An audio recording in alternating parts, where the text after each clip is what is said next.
The definition of, we'll do a little review from a couple lectures ago. Definition of pi. Pi was defined in a very, very special way. We said that if we look at one distance here called the radius, then if you measure that exact same distance along the arc length of the circle, the same radius here, same distance r, then that creates an angle here, and that angle by definition is one radian. Okay, that's the definition of 1 radian. It's the angle created, size of the angle created by 1 radius along the arc length of the circle, roughly speaking. And then there was another incredible question here: is how many of these r's can you fit in half the circle? Well, you could fit one for sure. You could fit another r there, and you could probably fit another r there. And the answer is you could fit, well, for example, in half the circle. Let's just say half the circle. You could fit a little more than 3, and of course a little tiny more than 3 would be maybe 3.1. No, a little bit more, 3.14. Well, a little bit more, 3.5 is too much. It's the number that cannot be named because it's just so long. It goes on forever and ever. So we have this very, very, very special symbol called pi, which is by definition the exact number of times that r fits in half the circle. I'll say it again. It's pi by definition is the number of times that this radius r fits in half the circle, which of course everybody knows it's approximately 3.14, but that's not really exactly, it's just approximate 3.14. It's actually a little more than that. Okay, that was a definition of pi, and that leads to other ideas. For example, it leads to the circumference of the circle. If you wanted to know, for example, if this is a say this is 5 inches, then you want to know how many inches will it be all the way around. Well, here's what you can do. You say, well, here's another 5. Here's another 5. Here's another 5, and you can actually fit how many 5s on top of here? Well, you could fit approximately 3.14 5s, or exactly pi 5s. That would be the circumference for that portion of the arc, or the length of that arc would be pi r. The other one would be also pi times the radius 5. So altogether you'd have 2 of these. So that's why there's a famous formula. Circumference of a circle is 2 pi r, meaning that the number of times that r fits in the entire circle would be twice times pi. Pi would be for half the circle, another half circle would be another pi. That's timeless. Circumference of a circle is 2 pi r. Notice if this number right here is 3.14, then twice it would be approximately 6.28. Said differently, the number of times that the radius would fit around the entire circle would be approximately 6.28. 1, 2, 3, a little more than 3. 1, 2, 3, a little more than 3. A total of more than 6, about 6.28. Okay, that's what we did before. This is sort of a little quick, but it should be a review from a couple lectures ago. Where we want to go from here is to study not so much the length here on the outside, on the arc length, but to study the question of area of a circle. So suppose somebody gives you a circle like this. You want to and suppose you even know that the radius is, I don't know, 4 units or whatever.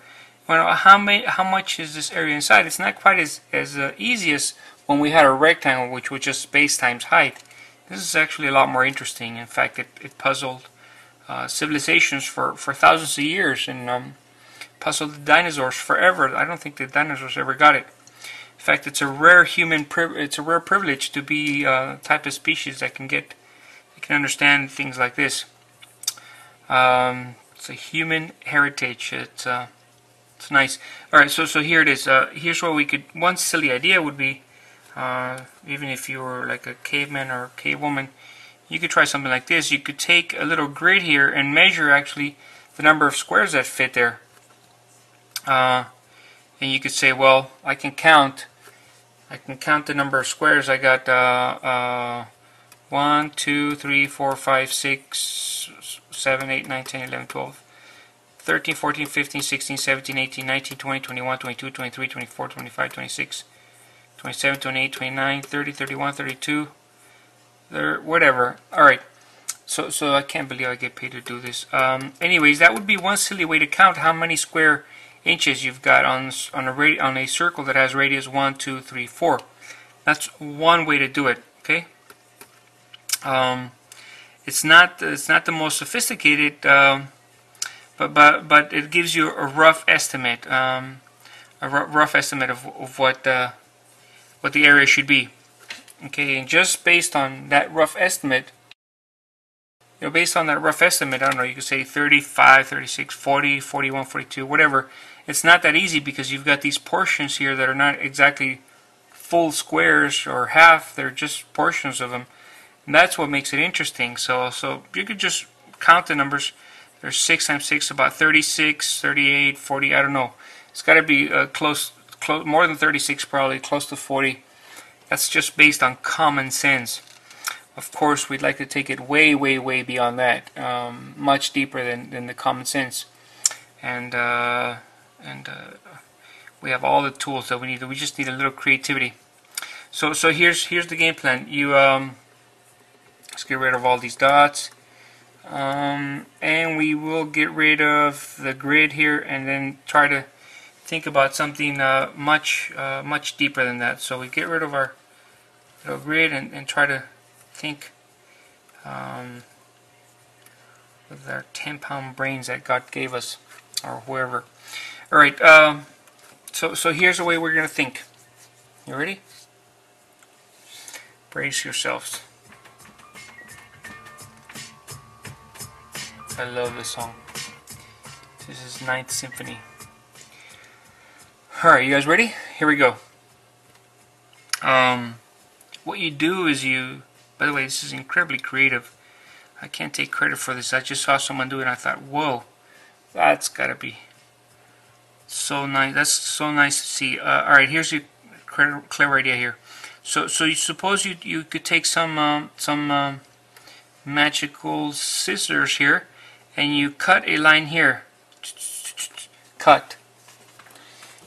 And since that was so fun to cut there, you just keep cutting some more. This time you cut back, but not all the way to the end.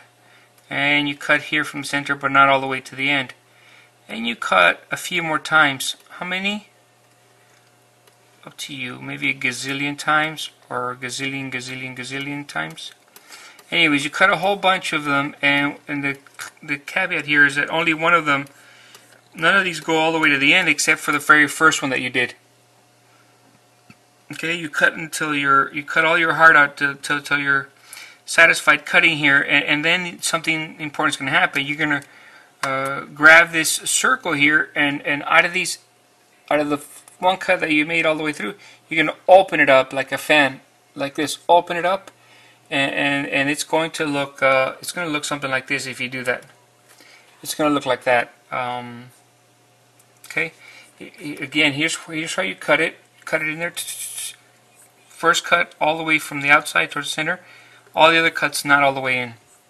And let us, while we're at it, study some things here. On the blue line, how long was the blue line? Well, that's the circumference. The circumference was equal to 2 pi r. That's the all the distance all the way around, right? The blue line. And once you've cut it, now where's the blue distance? Well, that would be here. And how long is it? Well, it's still 2 pi r all the way there. And where's r? Well, the radius was this initial cut from the beginning from the center all the way to the outside. Where's that here? Well, that would be here. That would be this is the original cut right here. Same thing as that r. Okay? Think, whoa, what in the world is going on here? How's that going to help us? Well, you're in good hands. Believe me, I'm an trust me, I'm a doctor. Alright, So then what you do is you take your magical scissors and you cut it one more time. This time we're going to cut right around here, right around the middle. Wherever the middle is, we'll take our scissors here and cut and separate this into two pieces. Okay? Now just imagine what would happen. You cut that and separate it into two pieces. That becomes something like this, except that it's cut. And so you take this piece, there it is. Separate them. It becomes cut just like this. You got that? And then, but wait, there's more. I'm going to make an infomercial out of this. But wait, there's more. You could take this one right here, and all we do is, let's see, right click on it and then transform it. Let's flip it horizontally. No. Let's flip it vertically. What the hell? Flip it vertically. Yeah, there you go. And then let's flip it horizontally. Let's just flip it all day for fun. Alright, and then what you do is you think, this guy has a whole bunch of holes in it because we opened it up and it left a whole bunch of holes. But we're going to take this one now and make it fit the holes. This one's going to fit right on top of that one. And they're going to fill, one will fill the holes of the other. And they will be exactly solid now. And then let's think about that. The original one was 2 pi r. When I cut it in half, now each section will be, this will be pi r long from here to here. That's half of it. And from here to here will also be pi r. Right? Stop me if I'm lying. Pi r and pi r.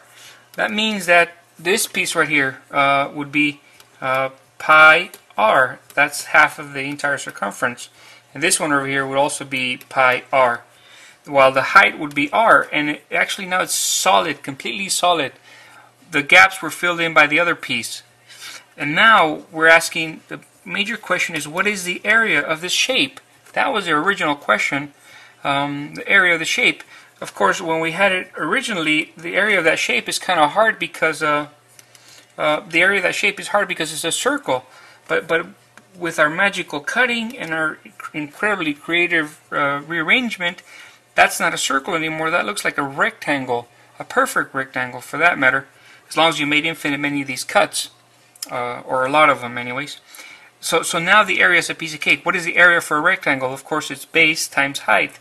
So the area would be equal to the base times the height. Base was pi r times the height is r, which becomes pi r squared. Now you see why they pay me? They call me the mailman, because I deliver. That's right, Yippee-ki-yay.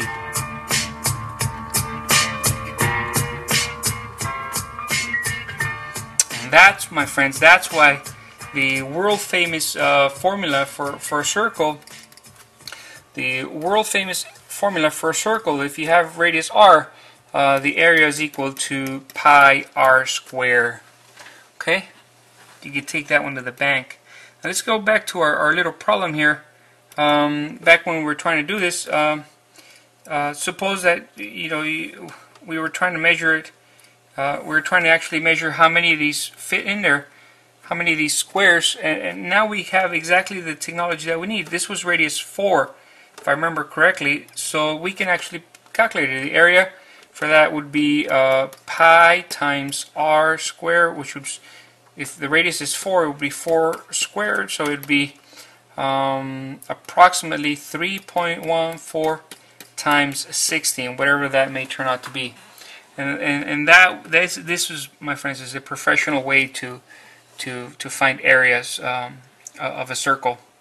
Okay. Now, what you want to do now is just practice a whole bunch of areas, but that takes away from the climax, my favorite proof here. So I think I'm going to let you guys practice that on the homework, because I'm way too sexy for the grunt work. Alright,